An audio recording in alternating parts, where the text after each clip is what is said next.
A very good evening, ladies and gentlemen, and welcome to this 121st episode of the Together for Education webinars brought to you by Notebook.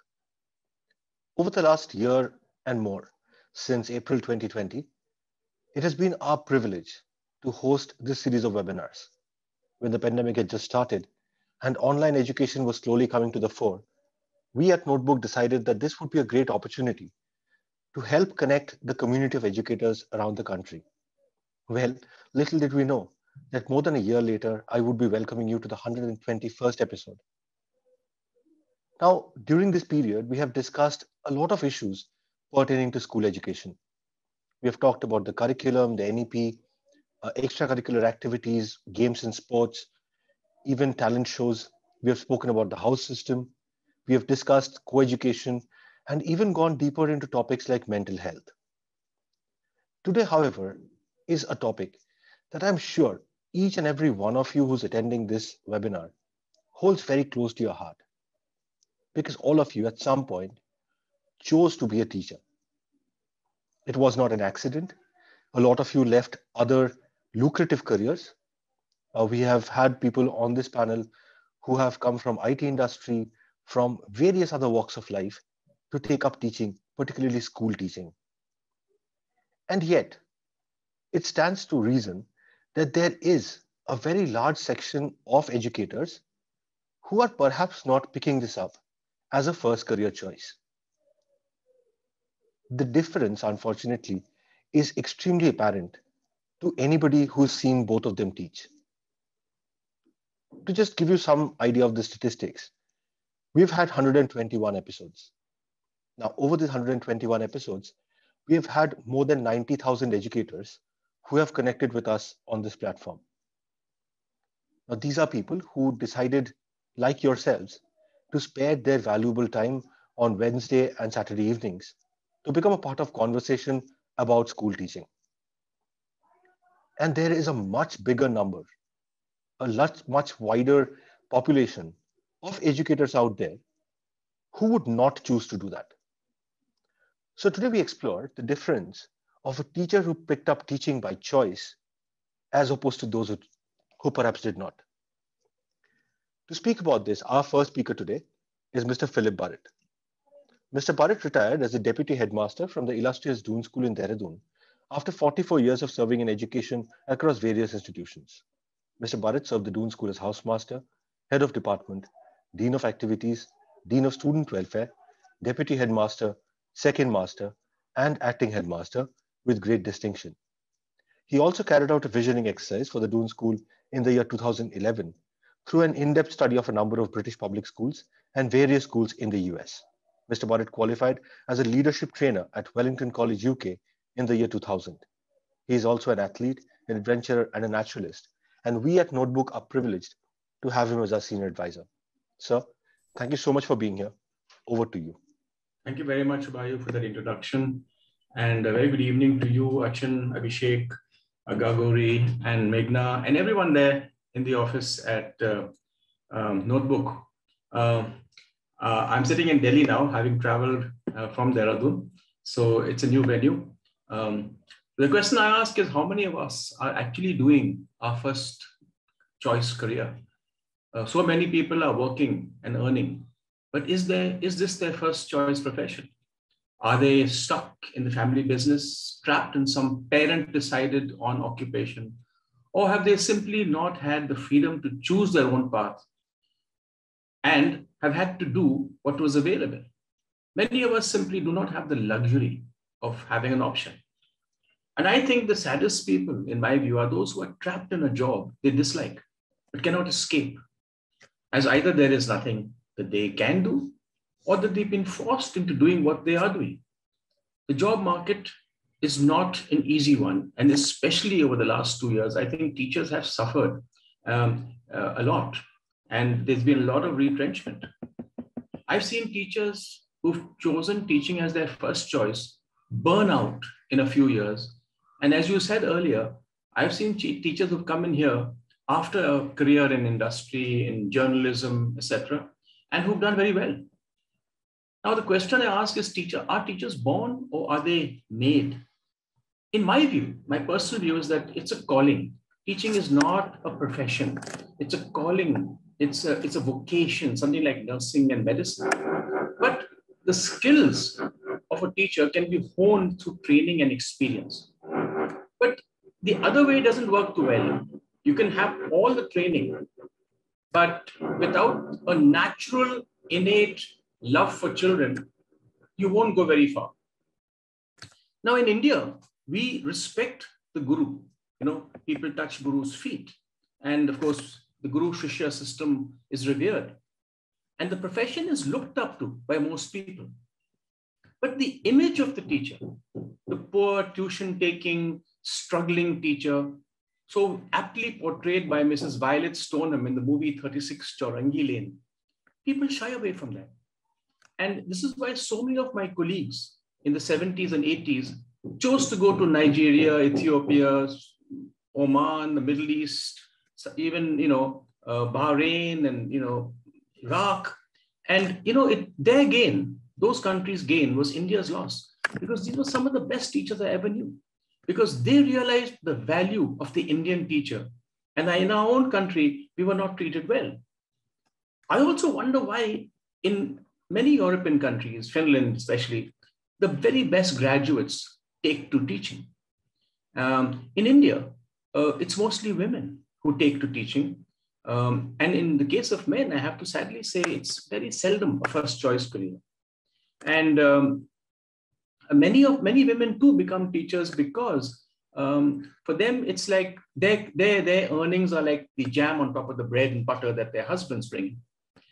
Now, is it only money that keeps people from becoming teachers? Or is there something else they look forward to? Pride, prestige, esteem, growth potential. Is there a ladder that they can climb? Now, I think all schools must offer a good salary to teachers, good growth potential, good professional development. That is, opportunities while in the job, opportunities for foreign travel, for housing loans, for education loans for their children, sabbaticals, exchanges with other schools. They have to be at the cutting edge of best practices that are being used all over. You cannot have a teacher stuck in a classroom teaching a boring syllabus and hope that he's going to be enthralled and excited about his job. And teachers, like everybody else, love to grow, to be challenged. And I'm sad to say that the national curriculum is anything but challenging. I know that the NEP has come up with some fantastic ideas, and I just hope that all these come to fruition. That is when, when my last school went the IGCSE and the IB way, many talented youngsters applied for jobs because they welcome a challenging curriculum. I mean, how could you compare 3 textbooks, which are done in the national curriculum, to about 15 to 25 really good literature textbooks, almost college level, which is done by class 12 IB students? Then there is the oral components, there's the theory of knowledge, there's the extended essay, there's the creativity, action, and service components. I just hope that the NEP does something and makes the best people apply for this job. The BEd that we train, again, I think has to be much more exclusive, more exciting, more in keeping with the best professional courses like the MBA or law courses. It's got to attract the best men and women. I also believe that teachers don't only work for money, they work for good leaders. That is important, that the heads of schools, our principals, are people who can spot talent, nurture talent, and respect their teachers. In good schools, teachers don't leave in a hurry. In poorly led schools, they will leave for even 100 rupees more across the wall. And also, good leaders lead to communities, learning communities. I was lucky to belong to a learning community where I shared a campus with 75 of my colleagues, where we lived as a family. We shared in learning, not only subject knowledge, but pedagogy, the tips, therapy, all the things that empower teachers, I picked up from my colleagues. Also, we built up subject sense. Let's say all the maths teachers in Dehradun, where I live, actually communicated online. They actually met at forums. And nobody, not even the youngest teacher in the town, felt unsupported. He could return to the senior mentors and be helped. I think that a lot of people who come into teaching are just left in isolation, unsupported. And after 6 months to a year, they, without mentorship, they drift away and take something more lucrative. I mean, nothing is more lonely than a bachelor teacher, a single person, a woman or a man, in a hill school or residential school with no friends. When one looks at the earnings of a teacher, one should not just look at the salary slip, but all those hidden incomes, the perks, that, like living in a peaceful place, peace of mind, inner satisfaction, developing our own health and keeping ourselves healthy by playing with students, by going up in the hills and nurturing our own hobbies, our own avocations, our own quirks and our idiosyncrasies. That is the moment we keep ourselves alive and our schools support us in our own personal development. We love the job. Another thing that we really need to do is how we advertise for teachers. Mostly schools put their advertisements in the papers, then we have people applying, we shortlist those applications, we call a few people for interviews, and we pick the best of who apply. But there are other ways to recruit teachers. Now, I know in the 80s and 90s, I went to Delhi University with two of my colleagues, and we had open house days at the top colleges, IITs, where we had more people coming to hear our presentation than the room next door, which was given to NDTV. And many of the people who had come to look for jobs in NDTV landed up filling in our forms and wanting to know more about what it is to be a teacher at the Doon School. And we got many, many young, smart people come and dedicate themselves to 2 years or 3 years. And this is one way of, because a lot of the young, smart people from universities like Calcutta and Madras don't know much about the teaching profession. We don't advertise our profession enough. We're not proud of it enough.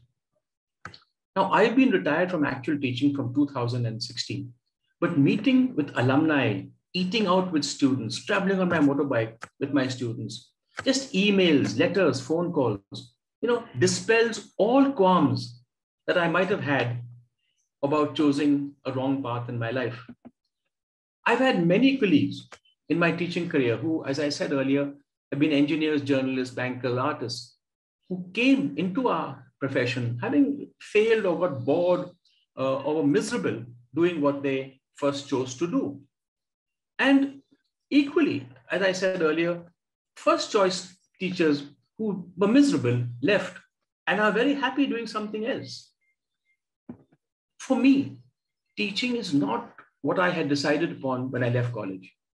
I did science in school. I was wanting to be a design engineer, an automobile engineer, my father being an engineer, and my grandfather being an architect. So I put these two together and I said, let me design cars. But after I finished college, I did a little stint in a school, a very good school in Delhi, to earn some pocket money. And those 6 months turned my life over. I decided this is the job for me. And so I went, I did a very good B.Ed, a fantastic university. I met some fantastic professors, my fellow students, we were 140 of us.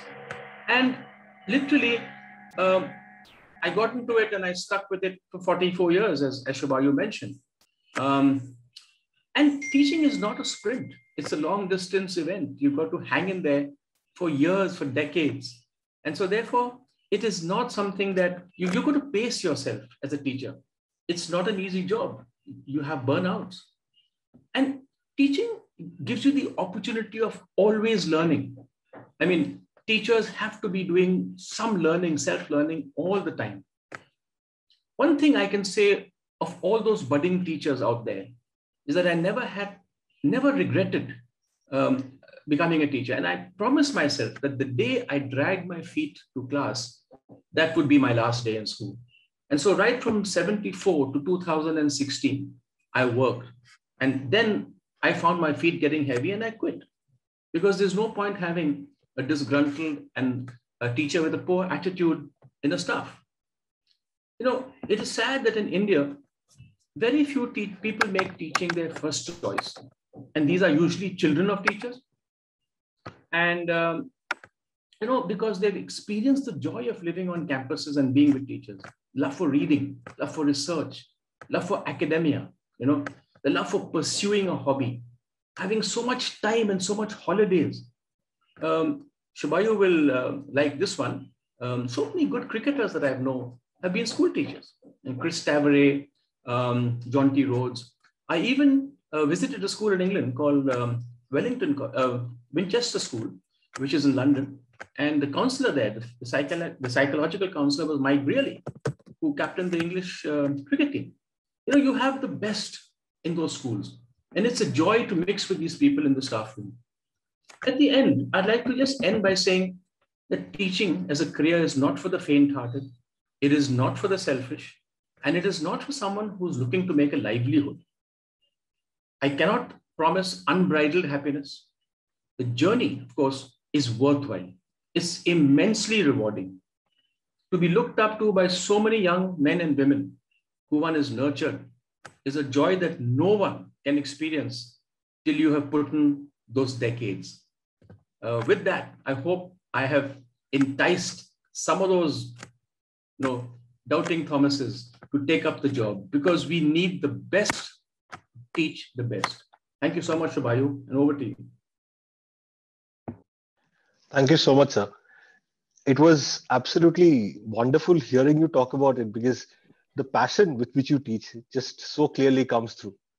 And Mike Brearley as a counselor is a very interesting idea. I was just thinking what will happen if Kapil Dev were to walk into a school one day and announce himself the counselor in Chandigarh. Well, sir, thank you so much for that. Our next speaker, ladies and gentlemen, is Achin Bhattacharya. Achin is the founder and CEO at Notebook. A chartered accountant by training, Achin was a director at Deloitte prior to starting Notebook. He has worked in India and abroad in various senior capacities in GE, PwC, KPMG, and Deloitte. He is a fellow of the ICAI and a member of CPA Australia and CPA Ireland. He is also the recipient of the prestigious Indian Achievers Award.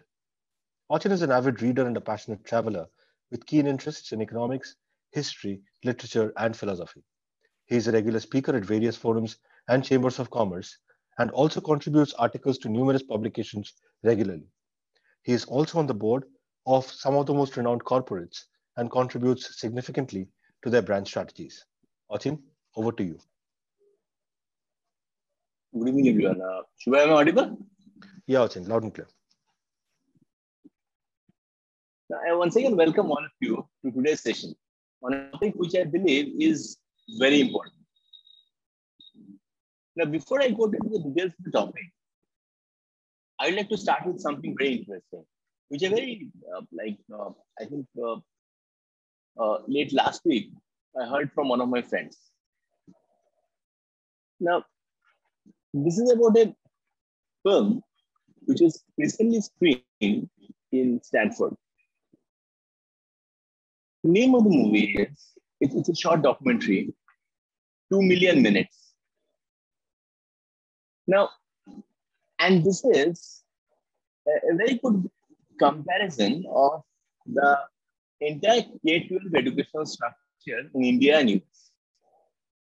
And this really goes on to prove the kind of tremendous impact or contribution that our educators have been selflessly making for decades. So I thought this will be a perfect way to start and then move on to a topic like teaching by choice. Now, most Americans have heard that US lags behind India and China when it comes to maths and science education. But they often dismiss that reality, assuming that the leaders emphasize rote learning at the expense of teaching well-rounded original thinking. Entrepreneur and venture capitalist Robert Compton carried the same assumptions until he himself traveled to India. Here in India, he found high school students as proficient in English literature and geography as they were in calculus. He felt that students had a very clear career plan, more students, and approached their goals with a focus that he never saw back home in US. Even his own daughters, who were straight A students at an exclusive private school, he never saw that kind of razor sharp focus in them. Realizing that no statistic could do actual justice to what he had himself seen on the ground, he launched a new career as a filmmaker, documenting students' high school curriculums and study habits. And he covered India, China, and US. And the result was what I was telling you, 2 million minutes. Now the film, he screened this at Stanford. And he spoke to students about his concerns that the weakness in the US school system today could handicap the entire US economy for generations to come, and how students could help bridge the disparity. Now, and he also made a very interesting observation this part. He said that when Finland was ranked #1 in maths and science, he said that he wasn't worried. But when the two of the largest countries in the world, India and China, countries who have fast-growing economies and people who are coming out of poverty and driven to achieve, when their students are outperforming in subjects like maths and science, he said that he was seriously worried. And he cited a calculation which was done by Stanford economist Eric Hanchett. And that calculation proves statistically that a nation's gross national product growth correlates directly to the level of maths and science scores achieved by students. Now, despite his own concern, Compton said the best response to this educational disparity is to forge better bonds with India and China. And he criticized US policies for severely limiting the number of H-1B visas, etc. And he urged the students, mostly business school students, to collaborate with overseas talent, from countries like India and China on new businesses. Now, I felt this to be really very interesting and insightful in terms of, how people around the world who are evolved, well-traveled, etc., how they're looking at the Indian K-12 education system. Now, coming to this topic, first and foremost, I think the most important question is that where in the world are teachers respected? Of course, in our own country, as Bert sir rightly mentioned, there's a very long history. And undoubtedly, considering the Guru Shishya Parampara, teachers are still looked at as the Guru and revered and really respected, undoubtedly. If you look at things from a global perspective, so there is a global teacher status index. And the countries, according to that index, the countries that most respect their teachers are China and Malaysia. Now, in both these countries, the teaching profession is seen as on par with doctors. US doesn't fare well in that index. Now, there's a survey which was done with people from 35 countries and increased from 21 countries, which was surveyed 5 years back. And several measures were looked at that went into teachers' status index, including social standing of teachers, how well teachers are respected in relation to other professions, what people think teachers should be paid, what is the general feeling in the community, and whether parents would encourage their children to be teachers. I think that last one is a litmus test. Now, those who were surveyed, including members of the public and teachers, were asked to rank by level of respect 14 professions, 14 professions. And that had a huge list of professions, including doctors, nurses, lawyers, librarians, local government officials, social workers, accountants, police officers, engineers, so management consultants, etc., etc. Now, in most of the countries, the social status of teachers were seen as most similar to that of social workers. In US, people equated their role to that of librarians. In China and Malaysia, teachers were compared to doctors. The report said that there are significant contrasts among the 35 countries about the extent to which parents should encourage younger generation to become teachers. Now, the good part is more than half of parents in India, China, and Malaysia provided positive encouragement to their children to take up teaching profession, more than half. Now, this number, when you compare this number to, say, for example, countries like Israel and Russia, where less than 8% parents encourage their children to take up teaching as a profession. In US, it was around 42%. So this really goes on to explain how teaching as a profession is looked at by in various countries. The most unfortunate part, and again, when we are discussing this, I'm not referring to India. This is more of a global number. The most unfortunate part, in many parts of the world, many parts of the globe, teachers are severely underpaid. And because of that, there's a huge shortage of quality teachers. And this is one of the biggest problems that currently the world is facing. One of the biggest challenges. In fact, UNESCO also goes on to recognize this, that this is one of the biggest challenges that we are facing as a race. Now, the question is why so many teachers need a second job to make ends meet. Again, I'm discussing globally.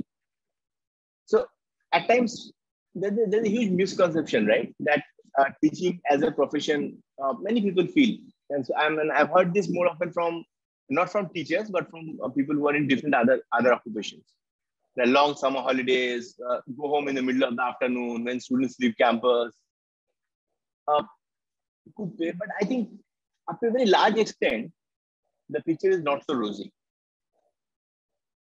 Undoubtedly, there's a huge amount of work apart from teaching, be it lesson planning, be it grading, be it taking, correcting examination scripts, etc.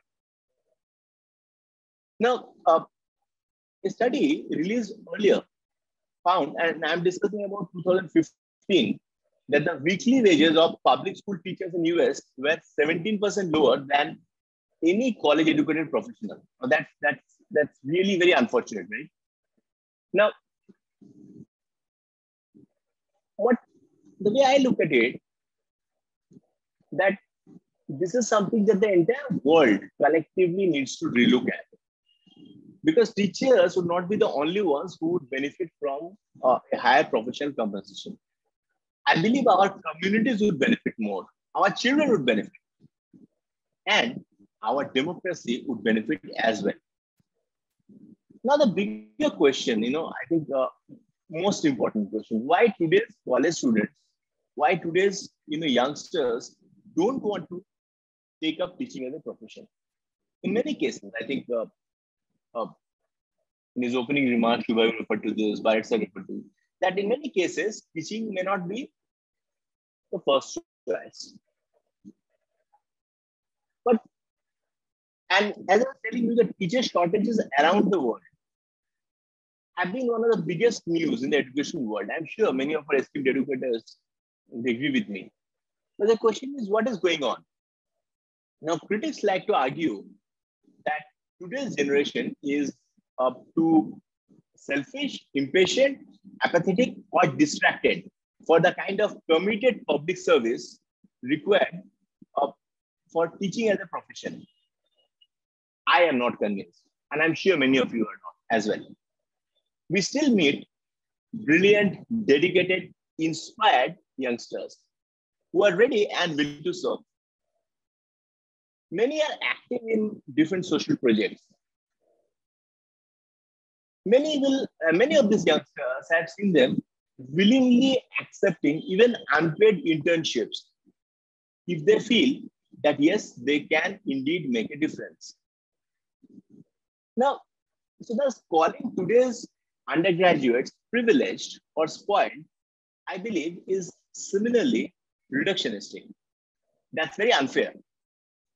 So when our brightest young college graduates, especially those who reflect the increasing diversity, now calling them, and when we regularly see that many of them do not want to take up teaching as a profession, I guess that's the question that we need to ask ourselves.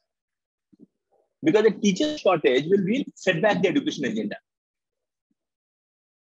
And it's a fact that finding good teachers for role is becoming more and more challenging with each passing year. And again, despite the fact that many of these youngsters are interested in public service. Now, one way of looking at it is that many existing teachers who are already working in schools at times are skeptical about the kind of accountability measures that a teacher's job brings in, or maybe the pay grade. Also, at times, I've seen teachers being blamed for broader social problems. Now, the other aspect is that I think many youngsters believe that teaching has become very routine. It's about following a lesson plan. It's about it's about delivering a pre-scripted lecture. It's about somehow trying to fit into some conventional boxes. So because of that, and this is a common feeling in many young college graduates, which are very often seen. Because of which, according to surveys, only 24% of respondents, I was going to a survey that covered quite a large sample, and that said that only 24% of respondents were very likely to encourage either a friend or a family member to become a K-12 teacher. Now, I think part of any solution to this problem will be found in promoting also effective preparation. So teacher education can definitely make an average teacher better. There's no doubt about it. And investment in teachers' education, train the trainer, that has a profound impact on learning for a countless number of struggling K-12 students. Now, many surveys has time and again proved this.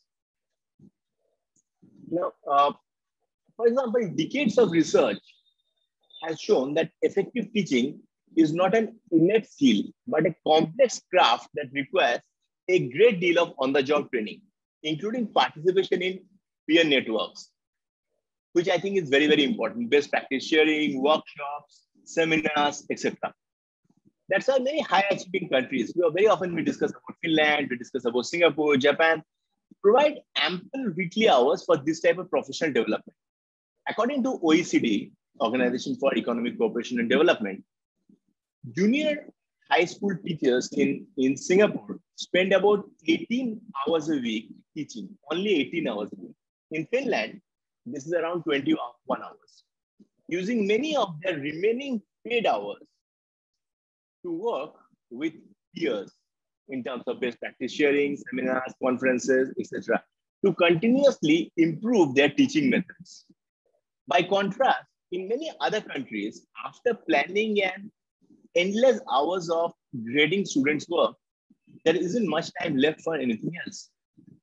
Now, for those teachers who are able to stay in the profession and become more effective, the benefit to students, we would all agree, is tremendous. But I still believe that there's some ground for hope. Despite the fact that I told you that in many cases, youngsters are not inclined towards this profession, existing teachers continue to report that their work feels purposeful and emotionally satisfying. This is one finding that all surveys have continuously thrown up. I was going through some very important surveys. So that's I think one of the best takeaways. At the end of the day, any day job, if it gives emotional satisfaction, that's a huge takeaway. So teachers who can look past these obstacles and create space to make a difference in a young student's life, of course, they report huge amount of job satisfaction. So considering the fact that today's youngsters, they actively want to be agents of change, many should gladly join teaching profession, a profession which I still believe demands huge amount of creativity, autonomy, and initiative. And many of these youngsters would jump at a chance to make classrooms, to remake classrooms and bring in elements like, make things more interesting for students, quirks, humor, intellect, and connect with students. But again, this common notion that, one size fits all approach in education, and the fact that they need to fit into the conventional mold, at times do hold them back. Would, but I still feel that teaching as a profession has a soul, which is very, very important. But yes, we need to hear their voices as well, and address those concerns, because this generation is in a better place than many of us to reclaim the profession. And they have a chance to remind us what once made teaching beautiful in a million different ways. So these are some thoughts that I wanted to share with all of you. I thank all of you for giving me a very patient hearing. We have a wonderful panel here today, a very experienced panel. And I really look forward to the deliberation in this topic. Over to you, Shubhayu. Thanks a lot, Achin. Thank you for exploring all those different nuances of what teaching as a career entails. Well, ladies and gentlemen, as Achin mentioned, we do have a fantastic panel lined up for you. But before that, I take this opportunity to tell you a little bit about Notebook. We at Notebook are an edtech product. We make short, crisp videos to make teaching more enjoyable. Well, we have been hearing about how enjoyable teaching as a profession is. We just add that a little bit of extra, the bit of visualization, a bit of video that helps you engage your students better in the topic that you're teaching. These videos are available both to you as teachers when you're taking your classes and can be watched on any smartphone or laptop. And months later, when the students want to revise, they have access to the same videos on their personal devices, which means while sitting at home or even while traveling to school on their bus, they can open their phones or open a laptop and watch these videos over and over again. I will now play a short clip of one of the Notebook videos so that you know exactly what it is I'm going on about.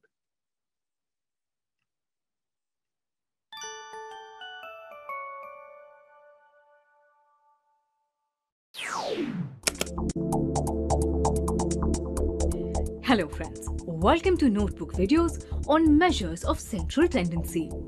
This is the most important segment in statistics that you need to learn before we proceed onto more difficult concepts. The measures of central tendency are the most fundamental concepts in statistics and most commonly applied in real life. You may already be aware of these concepts, the mean, median, and mode. When you are looking at a distribution such as this, you will have different points for the mean, median, and mode.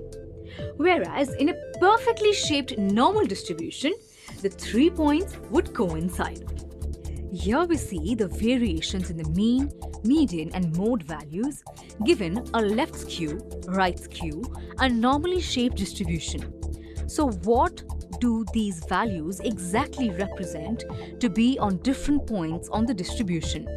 So, what do these values exactly represent as they are on the different points of the distribution? Well, if you carefully notice, with all the distributions, the mode is at the highest point of the curves, indicating the highest frequency. The median is meant to typically divide the values in the curve in exactly 2 halves. Well, ladies and gentlemen, that was just a few seconds of one of the Notebook videos. If you go onto our website, www.notebook.school, you would find more than 10,000 such videos at your disposal, all for your teaching joy.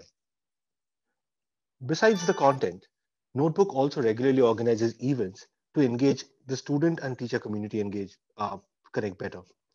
This year, we partnered with IIM Calcutta Innovation Park, and in partnership with them, we have put together Ignite, which is an international inter-school online innovation and entrepreneurship challenge. Ignite has already kicked off. The qualifiers are underway. And last week, we saw some brilliant presentations from children as young as classes 7 and 8, donning the hats of entrepreneurs and presenting some fantastic ideas. I would sincerely invite each one of you to join into these sessions whenever you can make the time, because the kind of creativity and innovation that the students are bringing forth is absolutely magnificent. Well, ladies and gentlemen, those were a couple of quick announcements, and it is now time to introduce the wonderful, wonderful panel that we have for you today. We have with us Dr. Snehal Donde, who is the Dean Administration at the Bhakti Vedanta Vidyapeeth Research Center, which is affiliated to Mumbai University, the Govardhan Eco Village in Palghar. She has been a PhD guide in education and zoology. She herself holds a PhD in management studies and a PhD in philosophy in Hinduism and ecology. She, with a plethora of almost 3 decades in the field of academics, has contributed a lot to various educational institutes in Mumbai and across the country. After earning 2 masters and 2 doctorates, she is currently pursuing her PhD in philosophy from University of Mumbai. She has played various roles in the educational arena like principal, lecturer, field coordinator for extension projects, visiting faculty, research guide, educational consultant, and honorable director, just to name a few. She is also the chairman of SKECT Women Water Warriors and recognized as Jalnayak by Government of Maharashtra, the national convener for Aviral and Nirmal Ganga campaign in West Bengal and Tripura, and is a member of the World Water Council.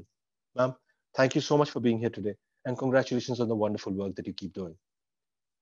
We also have with us Mrs. Meenakshi Soti, the founder principal of the illustrious Doon Heritage School in Dehradun, an accomplished educationist with over 20 years of experience in teaching and school administration. A consistent achiever in school and college, Mrs. Soti was the finalist of MasterChef India Season 3. The most versatile student award in college and innumerable prizes at debates all belong to her. The most notable of her college prizes being the first prize in the inter-college dance competition. She was the captain of her school and college hockey teams. She herself is a multi-dimensional personality and a great dancer and theatre artist, as she belongs to Indore, which, as you know, is famous for its theatres and artists. She has received the Avantika Shikshak Samman for being the most promising upcoming principal of Uttarakhand and the Rising Leadership Award 2016-17 in the category of Leading Edupreneur of the Year Dehradun in the year 2017. Under her tutelage, her school has also won many, many awards. The most prominent amongst them being the International School Awards in Dubai for the best innovative school in India. Ma'am, thank you so much for making the time to be here today. It's a privilege to have you. We also have with us Mrs. Sunita Bhatnagar. She's a postgraduate in English from St. Bede's College, Himachal Pradesh, along with a B.Ed degree from Gokuldas Degree College. She has attended a variety of trainings and workshops to enhance the teaching skills. She is a freelancer and regularly writes for the Times of India. She has been associated with ANI News Agency as a woman activist, and dramatics and debates have been her favorite pastimes that fetched her the Best Actress Award at the college level.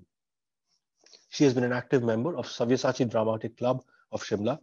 She gained varied experience of teaching as HOD English from St. Mary's Secondary School, Rampur, Wilsonia College, Moradabad, All Saints College, Nainital, and St. George's College, Mussoorie. Now, for over a decade, she has been serving as the principal of the Bonnie Ann Public School in Moradabad. Ma'am, thank you so much for making the time to be here today. It's a privilege to have all three of you here. I shall start my video now, stop the share, so that we can see each other, talk to each other, and have this discussion. Once again, a very warm welcome to all of you. Hello. Dr. Donde, good evening, ma'am. If I may come to you first. Yeah. We have heard from our previous speakers on the different aspects of how lucrative as a career option teaching can be.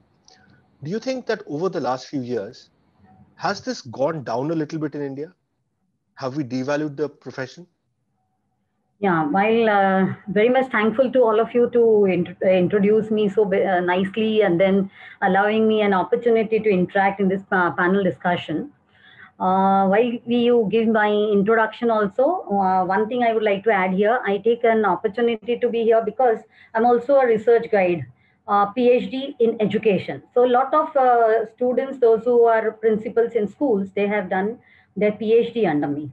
So while doing these things, I have ensured that the candidate who's a teacher or a principal in a school should be taking up a kind of a topic which actually will be very much applicable, which will be useful, because a lot of understanding is needed today that how professionalism has to be grown among the teachers.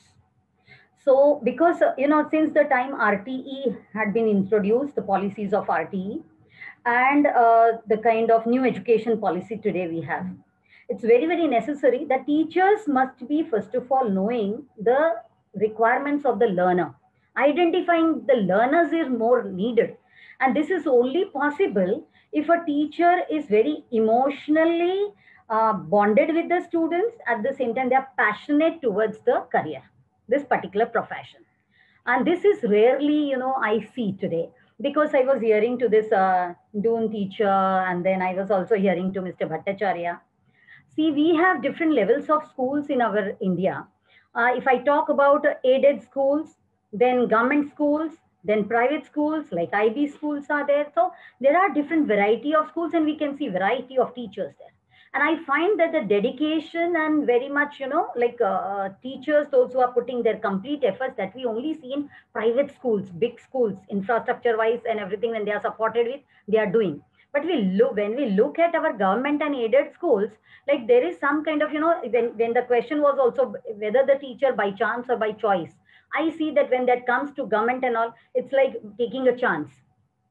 And by choice, it's rare. Because if they come with choice, you can see that they try to upgrade themselves. They try to bring in something special for the student. Because see, today when you have just now exhibited your videos, such lot of apps, such a lot of videos, and so much things are already available online. Now teachers are supposed to be more like mentors, where teachers are supposed to be equipped so much well that they are able to give something additional. That's what today's students are looking forward to, the teachers. Now, when today I'm doing a lot of work in revamping municipal schools, I see that the infrastructure is gone so bad only because teachers are not that much attached also.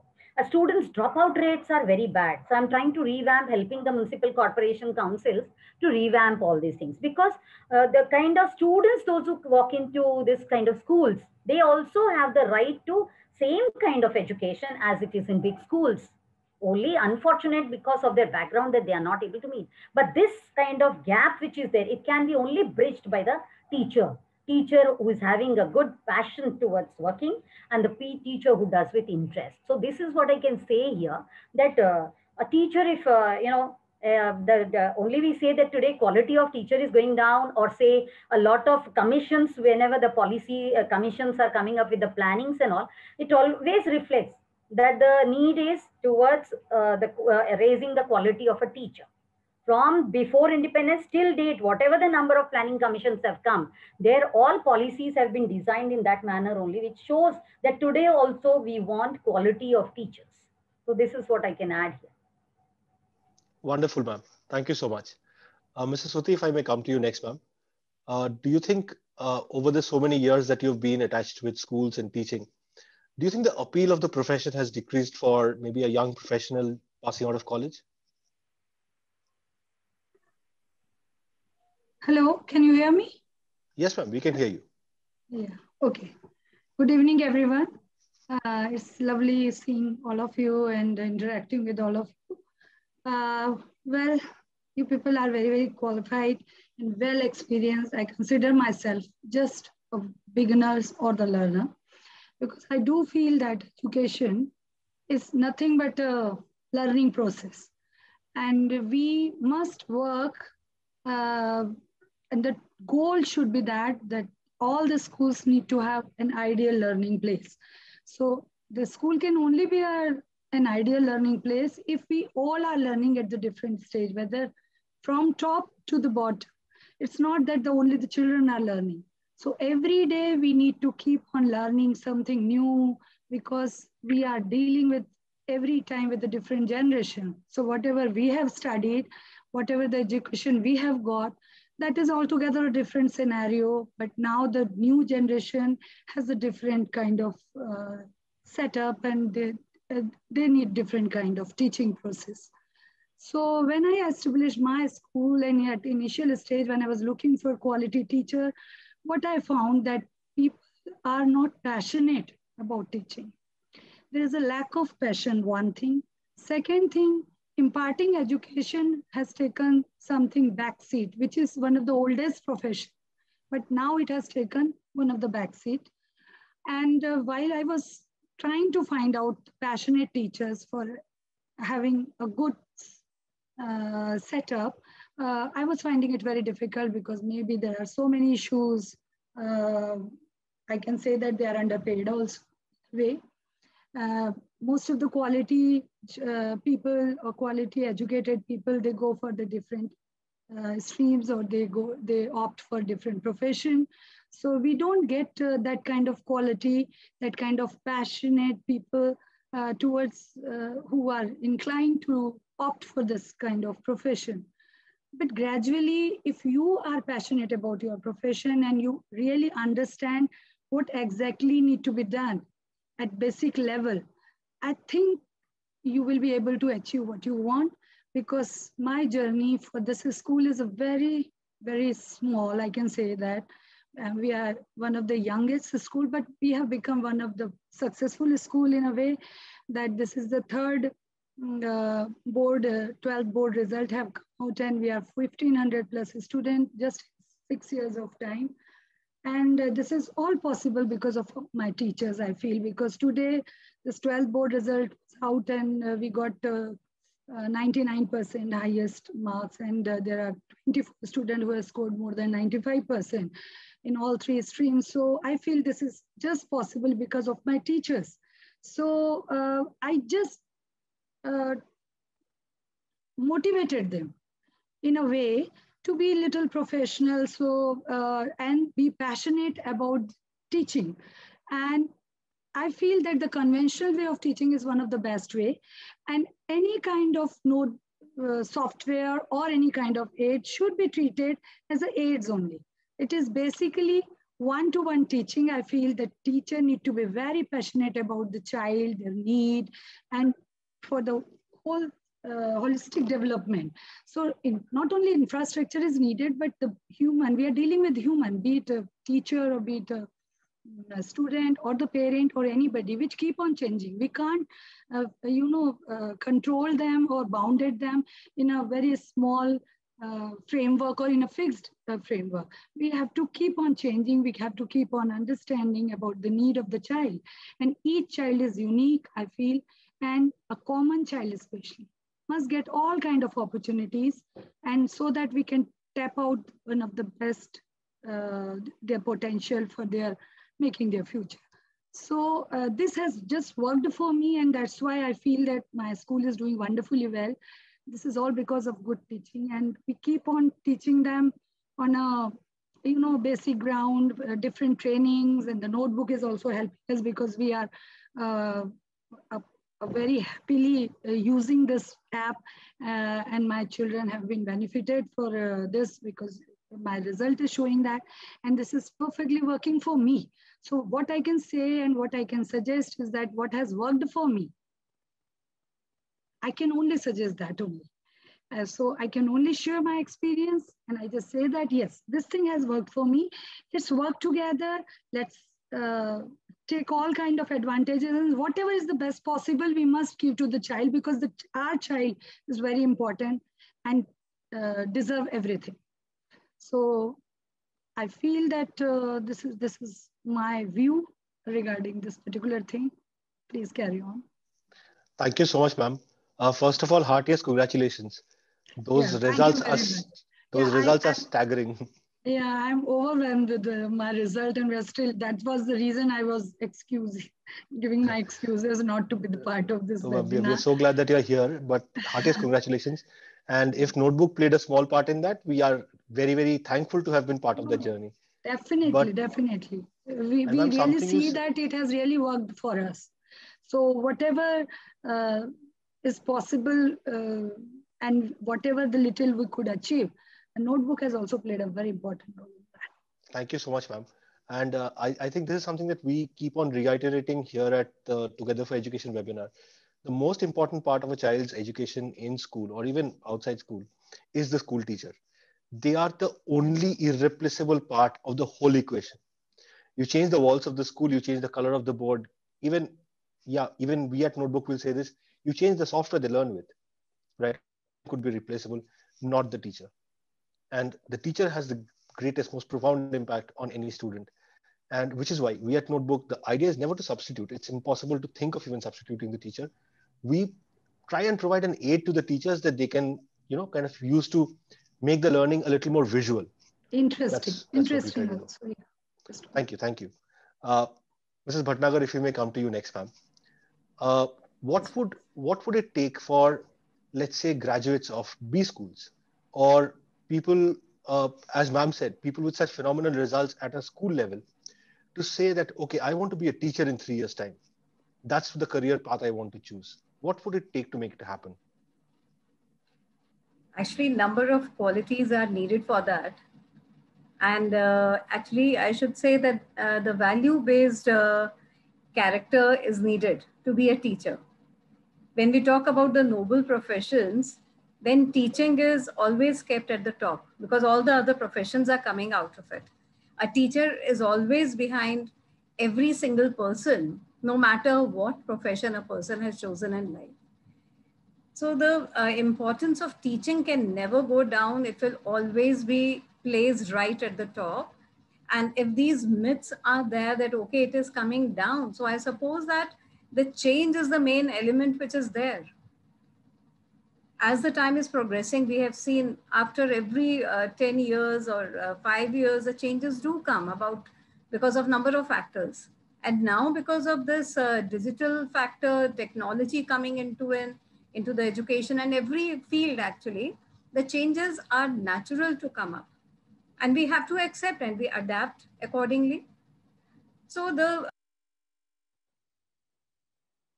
Ma'am, you're on mute. I think you accidentally went on to mute.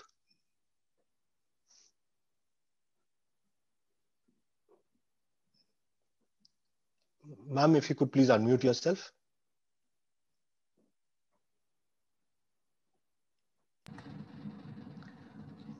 Yes, ma'am. These days, I suppose children have got a number of avenues before them. And that is also one factor that, okay, this area, this avenue of teaching has considered that maybe it is going down and the children are not so much interested to take up this profession. But it is not so. And I also don't believe that a teacher's child only will be more interested to go into teaching. What my experience is, in my school or during my experience of teaching, I see teachers' children, sometimes, most of the times, they are not interested to be teachers and rather parents only, parents who are teachers, they discourage them to go into this profession. They don't want them to be teachers. So I feel that teacher is not having that passion. They don't love it because I feel a teacher has 3 loves. One is that love for the learning, another is love for the learner, and the third is to bring the two together, learner and the learning. So if a parent who is a teacher also, is giving this impression to their children that other fields are better than this profession, whatever the reasons are given, or the child is on their own children, they're able to see. They watch their parents. Of course, they get to know all the conditions of the family. So they will, what kind of expression they create in their mind and what is going on in their mind watching their parents in that profession. I'm sure most of them, they don't want to be teachers, but some have that passion right from their babyhood, childhood. And those who are born into the business class families, or they're born even to doctors or engineers, they are interested to be teachers. So somewhere or the other, somebody must have influenced them. That can be their own teacher, not parent. Maybe some very good teacher whom the child has really liked very much and tries to be like that teacher, making him to be the ideal person in the life. So all these factors, I suppose, help out in making up a mind. When I was small, I had a convent school very close to my house. And I really used to love, but I could not go to that school. I had been in another school. The finances of the family did not permit because it used to be very expensive. It was a boarding school in Shimla itself, but I could not go. So always in my mind, it had been, I must go and be a part of such a school where I can enjoy what all is going on, because I always had a feeling that these public schools, boarding schools in the hill stations are very good. And somehow I think it remained somewhere in my mind. And I got the chance to go to, All Saints, Nainital and St. George's, Mussoorie. And that has really given me a very good experience, which I gained from both the schools there. So when I come back here to Moradabad and settle down here, that was my hometown. So I felt that a lot I had, which I could be introducing here, which was new for the small town. So it is not, I think, any kind of target that we can make from childhood that, I want to be a teacher or I want to be a doctor. I think from childhood, I don't know how many times we keep on changing that in our mind, that when small children, we are playing with the toys and we want to be maybe the driver. So that can also be one profession, but slowly it keeps on changing with the experiences of life, with the people coming in our life. And it cannot be any single condition or a single person who can influence that out. And then children, as gradually they grow, they get to know that, what are the pros and cons of this profession?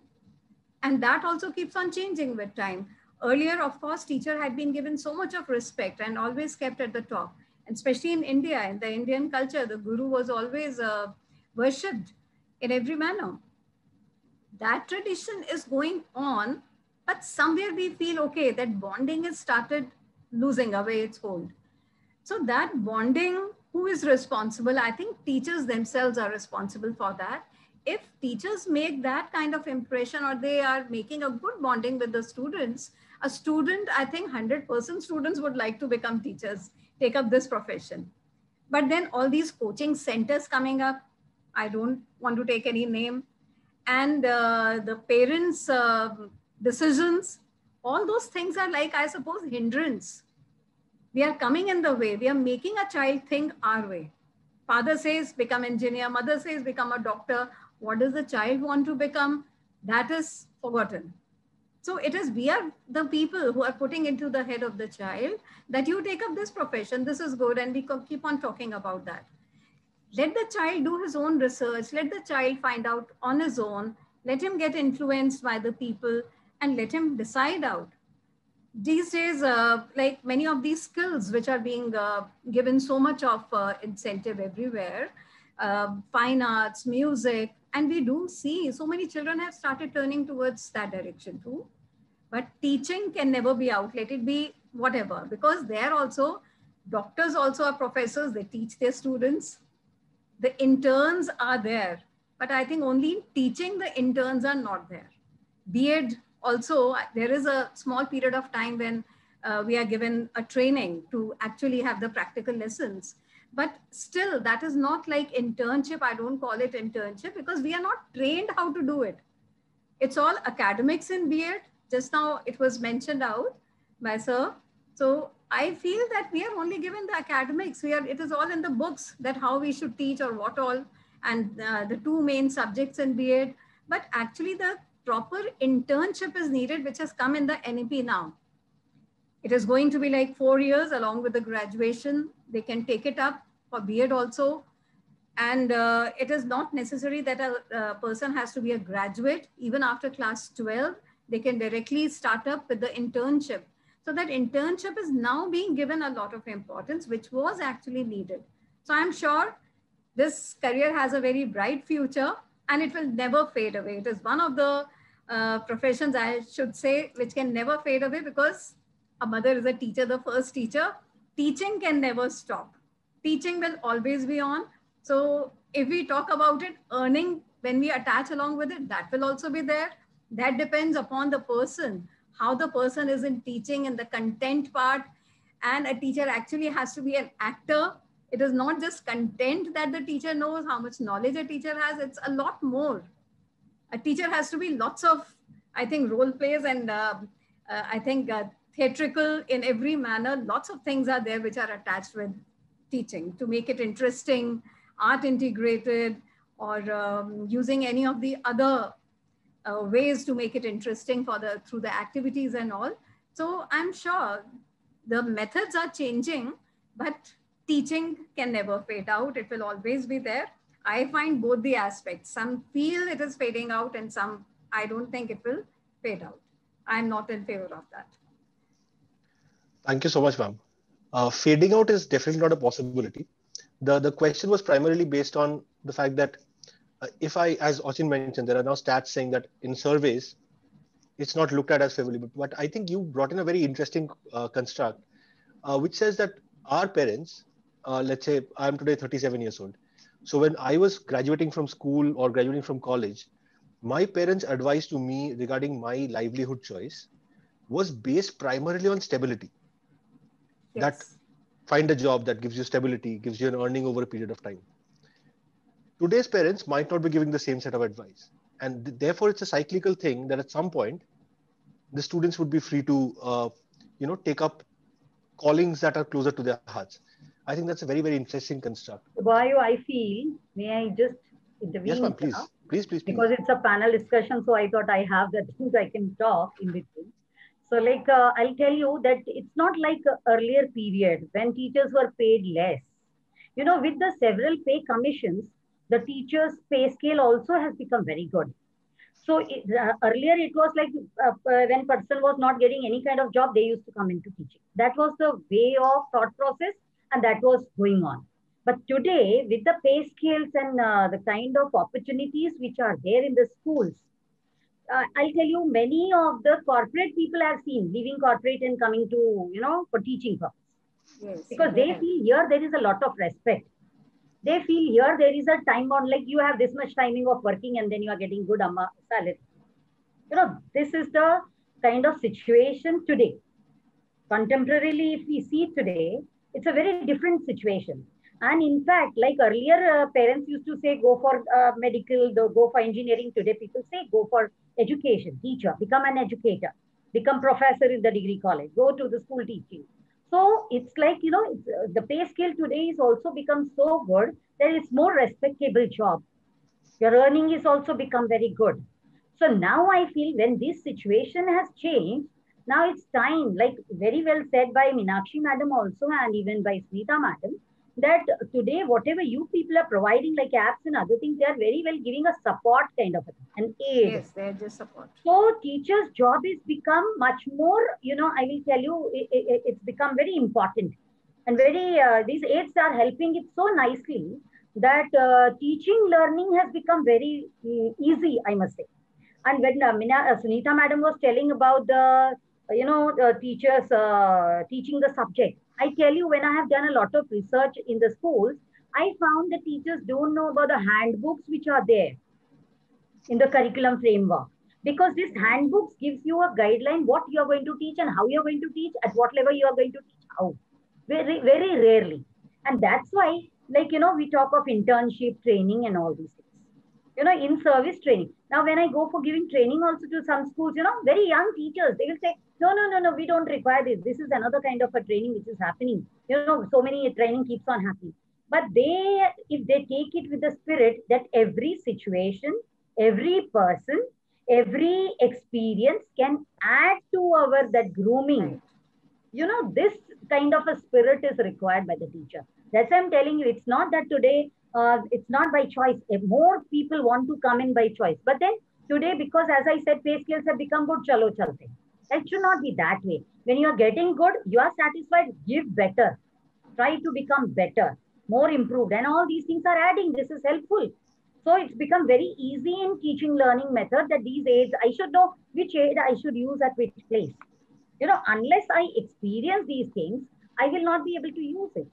So I feel that today's world is totally changed towards, teachers' profession. Yeah.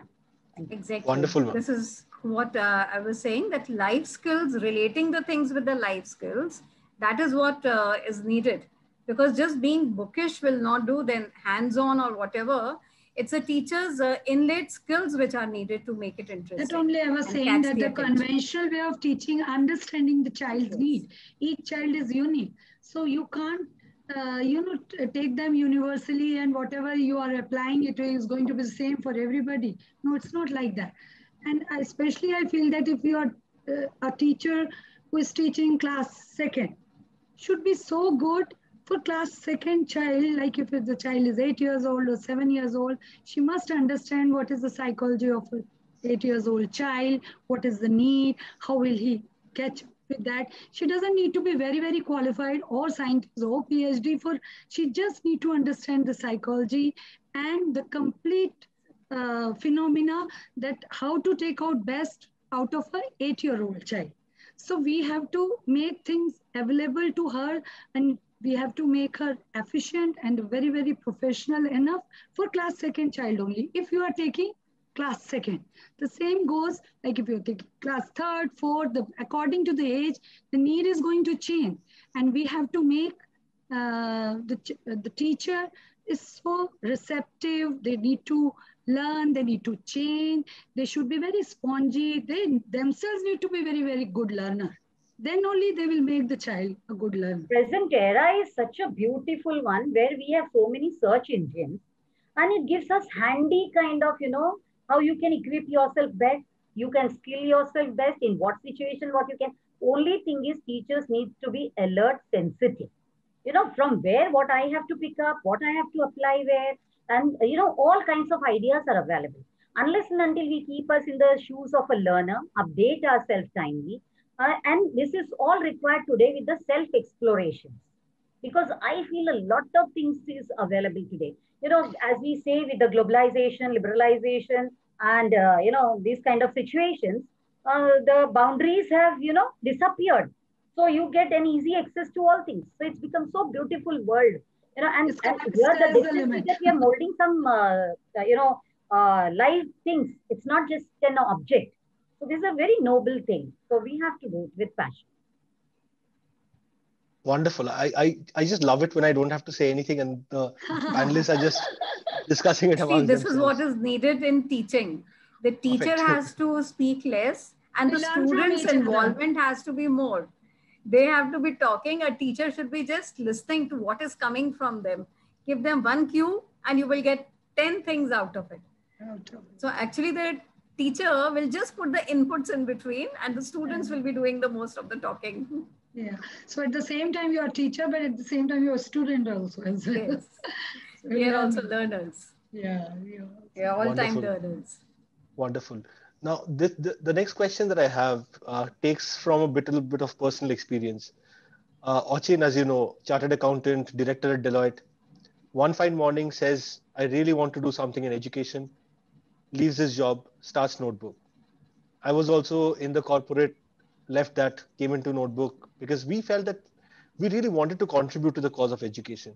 And I'm quite sure there are a lot of professionals out there who, particularly in our generation, did not perhaps start their careers thinking, let's be a teacher, but at some point reached a certain level of stability, at which point it became important that let's give back to society, and what better way than to enable teachers, than to enable teaching. Now, I remember a few years back, Times had this scheme called Teach for India, where people could volunteer as teachers for a brief stint.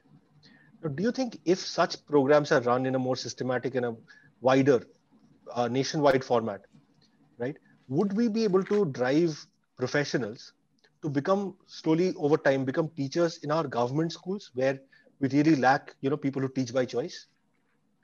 Meenakshi ma'am, if I may start with you.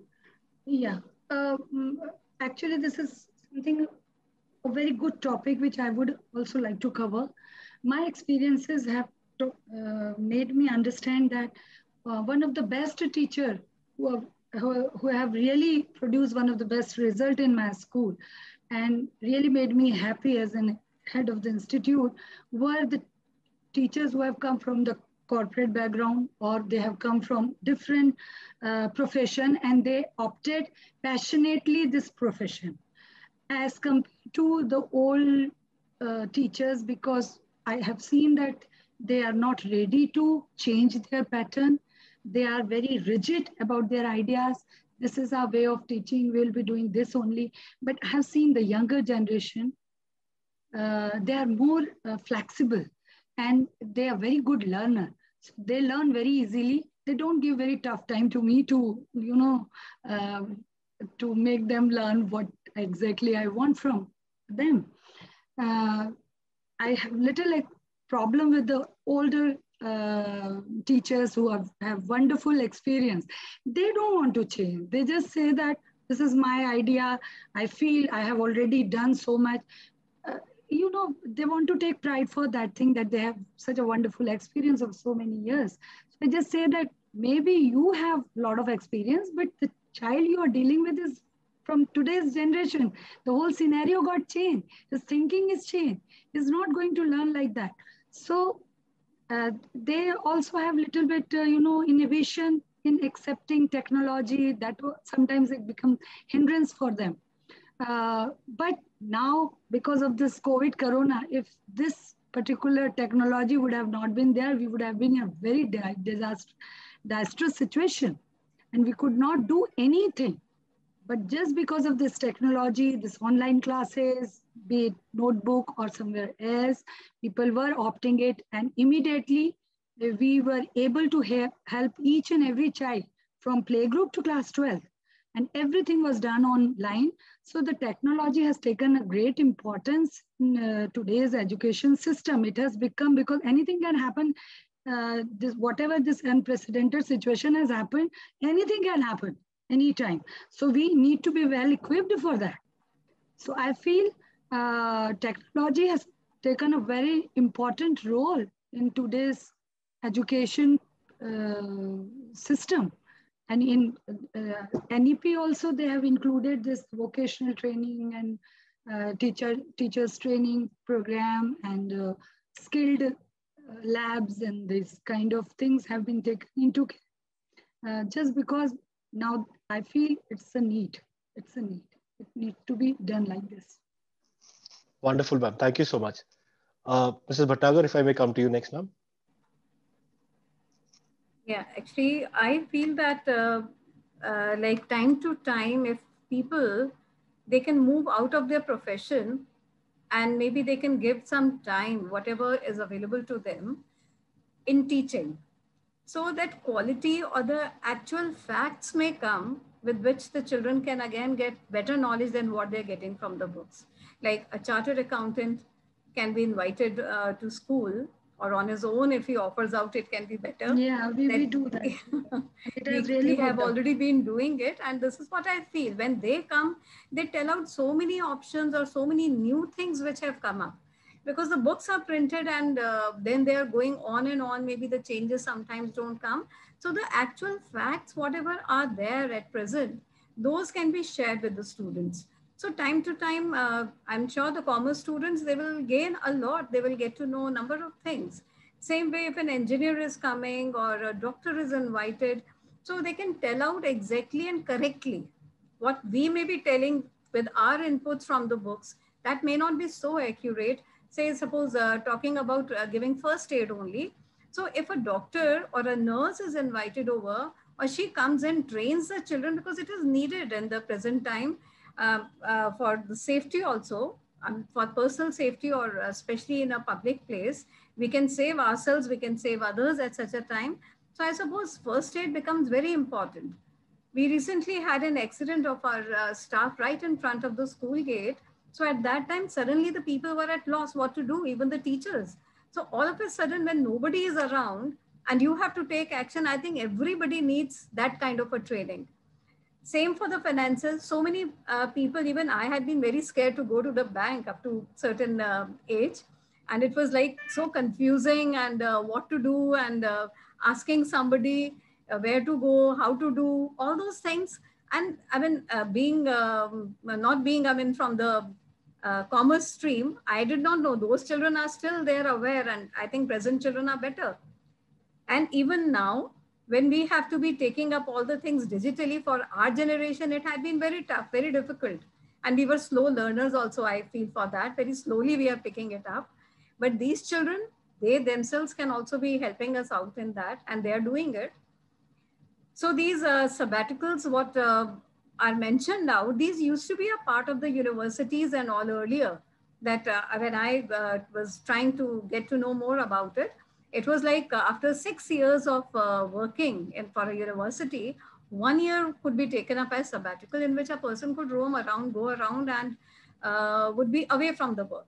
Nowadays, what is it? We are taking the online classes. I think 24 hours we are doing the work. Anytime anything is going on. And there is no break. Even the Sundays we are occupied. I mean, from the board itself, or I mean, from the school side also, sometimes we are occupied on Saturdays, Sundays also. So the Sunday that was considered to be a holiday, that came from the Christian belief. It was believed that 6 days God had worked and 7th day was considered to be the day to take rest. So Sunday had been introduced in the calendar everywhere, that Sunday was supposed to be a holiday. But are we still having it a holiday? We are not able to pursue our hobbies. We are not able to do our things. And that Sunday was supposed to be used for public use, for public service, for society, something good we could do. And that included teaching itself, that we could help out the children who need that. So Sunday was considered to be the day of rest, but rest from that, the daily work of the 6 days. And then this day, when we are doing the public service, then teaching these kind of children, or making a tie with some school and there telling them out that, okay, we would like to take some special class. That is what is happening. And some people are doing it actually. They have that passion. I recently came across, because I'm writing also for a newspaper. So during that only get to know a number of people, and lots of different kind of things I come across. So one person who has been into bank, it is his passion for maths. So he goes around and free of cost, he catches hold of such children who are needy but bright. So he calls them to his house, takes the maths class, give them small cues to them and help them out further, also guide them for the career also, and even goes to other outskirts of the town also. And there he goes free of cost on his own, not charging anything. Even if a school wants to pay him something, he never takes it. He says, this is my passion. I want to take it up. So I think this is what had been expected in the sabbaticals, that take a break, come back refreshed, but at the same time, giving something to the society. These days, our professions have become very selfish, I should say. We are doing everything for ourselves. If we do teaching also, we are earning something for ourselves. It is not like for with the passion most of the time. But the ones who have passion, I'm sure, they would be doing it anywhere they will catch hold of people while traveling. A teacher will be, I think, teaching there also, somebody or the other, small children around, they will catch hold and they will try teaching them out. So I suppose this is very necessary, no matter which profession we are in. If we are able to share our knowledge, that will be very good. And this is, again, a very important part in NEP about collaborative learning from each other, let it be same profession or from other professions. If we are learning from each other, some knowledge sharing is being done, content is shared, or maybe something new which is coming up, because so fast the things are changing, we may not be aware of the things. So sharing of ideas, I'm sure it is a good idea about it, what we are discussing about. So the sabbaticals or these internships, this also Teach for India, it had started up actually long back, when it had been with a different motive. Motive was this only, teaching free of cost. But then, and it was of course not paid. Most of them had not been paid also. But then what happened that we were also in that age, the beginners into the profession. So we also thought that, okay, this is supposed to be like adding up to our profiles. If we attend some of these internships, it will add up to our profile. And so, okay, let's go ahead and fine, we used to get ourselves registered. But that was not actually the idea. The idea was to be providing that sharing of our knowledge. So this is what Teach for India has actually, what motive had been there, it got changed and it has become a part of Internshala only. With students maybe after graduation or during graduations are taking up just to add up to their profiles, or it has become compulsory for them that during graduation they have to be doing such internships. So the whole idea becomes changed. Right, Pam. But given that we're talking about teaching by choice, I'm sure that I am very, very confident that amongst my friends, people I know who are in their jobs, a sizable part of IT professionals at any given point in time are disgruntled that they're not doing enough for the society. It's a very individually motivated piece of work. And if they are given an opportunity to come into schools and teach a few subjects for a few days, voluntarily, I'm sure quite a few of them would take it up. Thank you so much, Pam. I would like to quote Sadhguruji of Isha Foundation, because I got an opportunity to visit Isha schools of Isha Foundation and just to see how it works. So he just says that most of this school or this or particular organization, this foundation is run by volunteers. So it is working so fantastically and so organized only because it is run by all the volunteers who come from all over the world. And he says that because I just can't fire them because I have not hired them. And that's why they are doing such a wonderful work. And I was so fascinated and I was so charmed and I was so inspired by seeing that how it runs. And it was solely run by all kind of volunteers who are exceptionally talented, highly educated from all over the world. They come, they spend some time with the children, and they have been taught like that. So I learned a lot from that particular organization. And I feel that, yes, if you are from a different profession and if you have certain kind of knowledge, you come and volunteer and spend some time with children, you can do wonders, children also, and at the same time, you will do wonder for yourself also. Because one of the best way to spend time with children, you grow like anything and you always become a better person in every sense. And that content, that kind of satisfaction, that kind of achievement you feel, it's only possible by adding something in the growth of any of the child. So this is what I said, what ma'am has mentioned, that yes, volunteering and enjoying and passionate about this particular kind of thing and trying to explore that kind of potential, whether am I able to enjoy this particular learning process, everybody should give a try. Whether you're a doctor, whether you're an engineer, whether you're a lawyer, whether you belong to any of the profession, please always give one opportunity to yourself just to see that whether do you have that kind of passion or that kind of capability to opt for this profession. So I feel that everybody should try once. Wonderful. Ma'am, thank you so much. Mrs. Bhatnagar, thank you as well. We have had a wonderful discussion. I wish we could go longer, but because of paucity of time, we'll have to cut it short here. Thank you very I would much. invite, the privilege is entirely ours. I will now call upon Oshin to do the official vote of thanks, but this has been most enriching. Thank you so much. Thank you very much. It's lovely. Really a wonderful session, I must appreciate, and very seamless as well. Free flow of thoughts, etc. That's ideally how we want our sessions to be. But sir, thank you as always for giving us a great start. I think some wonderful points you mentioned. Meenakshi ma'am, I think first of all, congratulations on the wonderful results of your students. Thank you very much, Achin, and I would like you to visit my school once again, because last time when you visited, you were very happy. I look forward to that. Yeah, come over sometime. Keep visiting. It will be my pleasure. Thank you very much for inviting me over. Thank you so much. I think some wonderful points you made, man. I think, and of course, we are very happy to contribute in our own little humble way. So it really gives a lot of encouragement, for the entire team. So days and nights, especially during lockdown, the long hours, etc.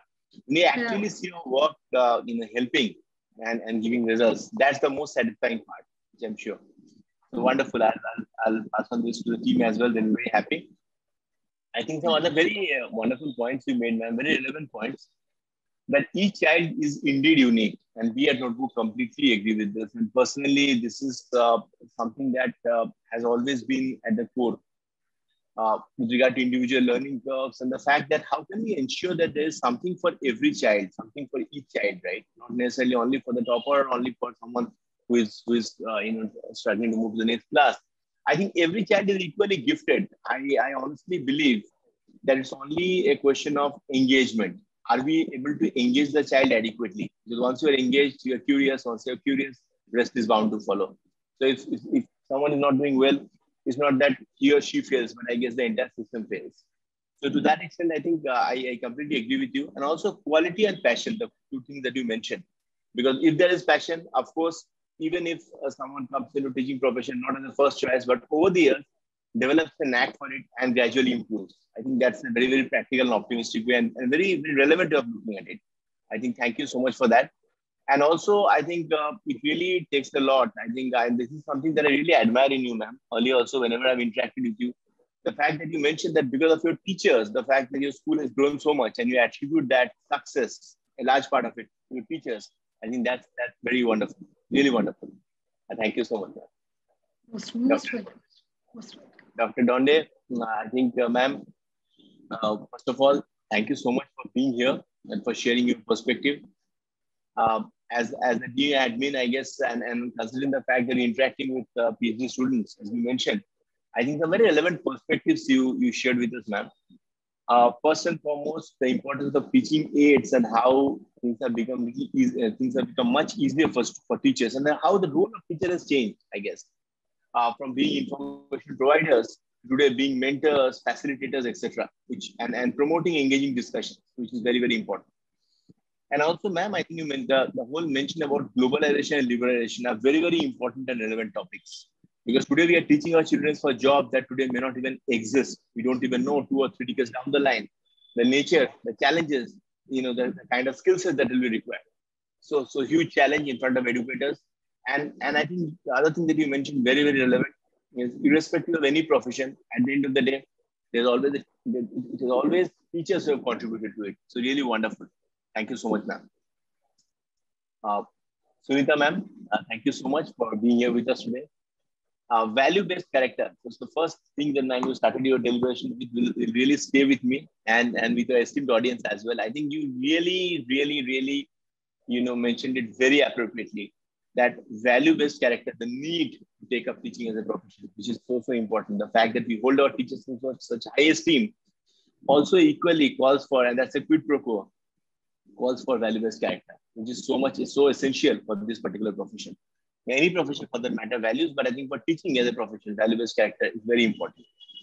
And also, I think the role of teachers as role models, as you rightly mentioned, that if you really look up to a teacher at some point of time, a student will seriously consider teaching as a profession. I think very, very important. And the importance of life skills and, of course, giving back to the society.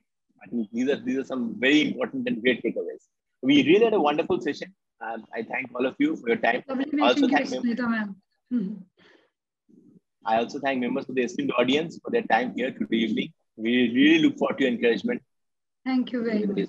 God bless you. Thank you. Thank you so much for giving opportunity. Pleasure is all ours. Thank you. Thank you. Take care. Goodbye.